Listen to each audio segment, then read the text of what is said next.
Now, Israel is not alone in its fight against Hamas.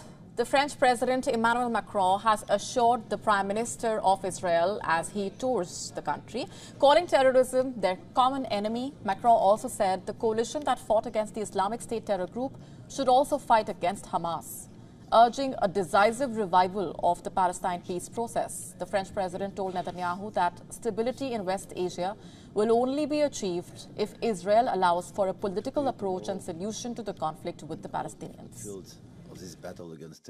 La sécurité d'Israël ne peut être durable sans une relance décisive du processus politique avec les Palestiniens. Nous l'avons aussi longuement évoqué.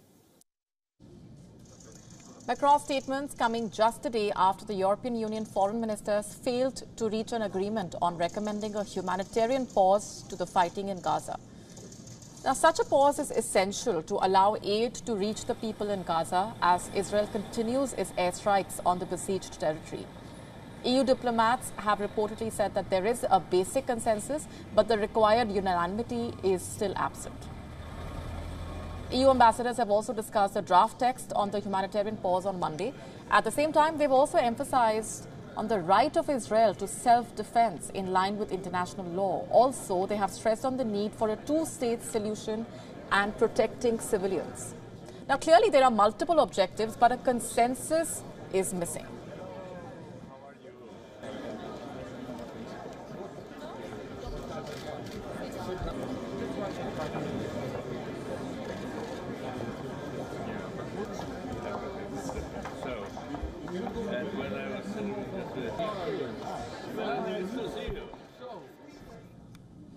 And with me on the broadcast this minute is our correspondent Will Denslow from London, who has been tracking those developments very closely.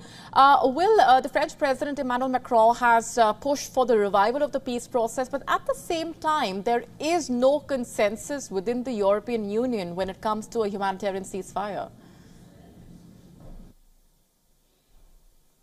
That's absolutely right. And of course, this call for a peace process comes after years of very little progress when it comes to a diplomatic solution to this long-running crisis. Of course, we saw major setbacks, especially a few years ago when Donald Trump was in the White House over in the United States. The moving, for example, of the US embassy to Jerusalem was seen as a major setback to any efforts to see a meaningful peace process, or certainly for the likes of the United States to be a part of that level of diplomacy going forward. We've heard, as you rightly mentioned, from the French President Emmanuel Macron saying that we needed to see decisive relaunch of the peace process. He says that he will raise that issue with Mahmoud Abbas, the head of the Palestinian PA, when he meets with him in Ramallah in the West Bank a little later this Tuesday. There was also some incredibly fiery rhetoric, as you might imagine, from the Israeli Prime Minister Benjamin Netanyahu speaking alongside the French President. He said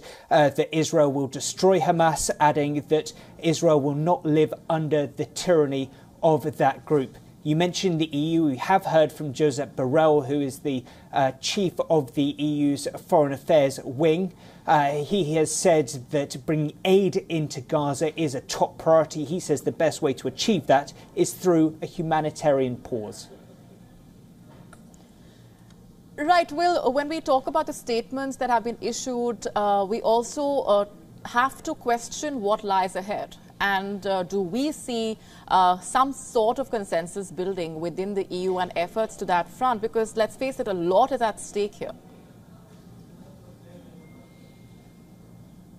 It certainly is, and there will certainly be plenty of hopes that the EU can provide a unified message going forward. The importance that the coalition that, of course, Emmanuel Macron has mentioned can be unified within his own bloc in Europe. And there has been plenty of controversy, really, from the escalation of this conflict from October 7th with regard to the EU's positioning, really off the back of Ursula von der Leyen, the European Commission chief's visit to Israel, and alongside Josep Borrell, and some friction that we could see within the EU there. And Josep Borrell making his priorities very clear indeed, really stating that a clear priority for the EU must be to push forward, calling for a humanitarian pause in the hopes that this is the best and most effective way to get meaningful aid into the Palestinian enclave, a population of over 2 million Palestinians. Of course, the EU still does debate this. There'll be real hopes within the bloc that consensus can be found, and can be found soon. Right, we're leaving it there for the moment. Will, thanks very much for joining us on the broadcast.